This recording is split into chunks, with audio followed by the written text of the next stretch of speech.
तो वहीं आपको बता दें कि लगातार अब बीजेपी के पक्ष में वोट्स की अपील लगातार बीजेपी के नेताओं की ओर से की जा रही है और इसी कड़ी में इसराना में आप कार्यवाहक सीएम नायब सिंह सैनी को सुन रहे थे, जिन्होंने बीजेपी प्रत्याशी के पक्ष में वोट्स की अपील भी की और साथ ही ये दावा किया कि प्रदेश में तीसरी बार बीजेपी की सरकार बनेगी। और इस दौरान कार्यवाहक सीएम नायब सिंह सैनी ने कांग्रेस पर भी जमकर हमला बोला और उन्होंने कांग्रेस पर कई तरह के निशाने साधे, लेकिन उन्होंने बीजेपी सरकार की भी उपलब्धियां गिनवाई और कहा कि 10 साल में बिना खर्ची पर्ची के नौकरियां दी जाती थी। ये तमाम बयान कार्यवाहक सीएम नायब सिंह सैनी की ओर से सामने आए।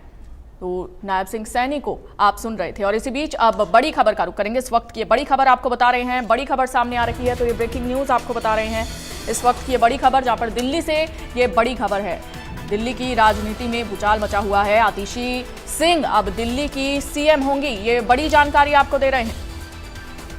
तो आतिशी विधायक दल की नेता चुनी गई हैं, ये बड़ी खबर सामने आ रही है। केजरीवाल ने आतिशी के नाम का प्रस्ताव रखा है और देखिए लगातार ये खबरें भी सामने आ रही थी कि केजरीवाल के बाद आतिशी को ही सीएम बनाया जा सकता है और अब इस बात पर मुहर लग गई है। ये बड़ी जानकारी दिल्ली से आपको बता रहे हैं। तो आतिशी सिंह अब दिल्ली की नई मुख्यमंत्री होंगी, ये बड़ी जानकारी आपको दे रहे हैं। इस वक्त की ये बड़ी खबर, आतिशी विधायक दल की नेता चुनी गई हैं और अरविंद केजरीवाल की ओर से आतिशी के नाम का प्रस्ताव रखा गया था। तो इस वक्त की ये बड़ी खबर आपको बता रहे हैं दिल्ली से, जहां पर दिल्ली की सियासत में अब एक नया मोड़ सामने आया है। अब आतिशी सिंह दिल्ली की मुख्यमंत्री होंगी।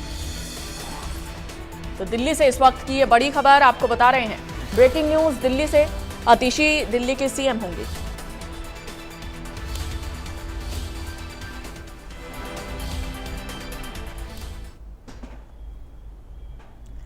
तो सीधे आपको रोहतक लिए चलते हैं, जहां पर हरियाणा बीजेपी प्रदेश अध्यक्ष मोहन बडोली की ओर से प्रेस कॉन्फ्रेंस की जा रही है, सुनवाते हैं। जन्म दिवस भी है। मैं आज आप सभी पत्रकार साथियों को भी, देश के 140 करोड़ लोगों को देश के लोकप्रिय प्रधानमंत्री नरेंद्र मोदी जी के जन्मदिन पर बहुत बहुत बधाई, शुभकामना देता हूं। और आज देश के लोकप्रिय प्रधानमंत्री नरेंद्र मोदी जी की जो तीसरी बार सरकार बनी, तीसरी बार की सरकार के 100 दिन भी पूरे हो रहे और 100 दिनों में जो प्रधानमंत्री नरेंद्र मोदी जी की सरकार ने देश हित में 15 करोड़ रुपए के विकास कार्यों की शुरुआत की, जो एक ऐतिहासिक है। आज से पहले जितने भी सरकारें बनी 100 दिन के अंदर इतनी 15 लाख करोड़ रुपए की परियोजनाएं शुरू कर पाए, इस प्रकार की किसी सरकार की कोई उपलब्धि नहीं। आज देश हित में जो काम किया,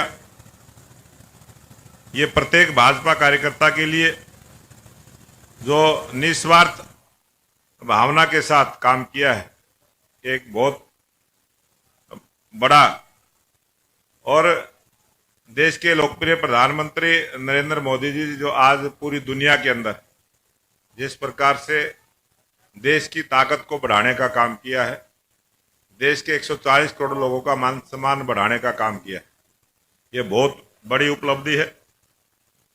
100 दिनों में देश के लोकप्रिय प्रधानमंत्री नरेंद्र मोदी जी ने जो परिश्रम करके जिस प्रकार से 3 लाख करोड़ रुपए की ऐसी रेलवे की परियोजना, सड़कों की और बंदरगाहों की, यह भी एक बहुत बड़ी उपलब्धि हमारी सरकार की है।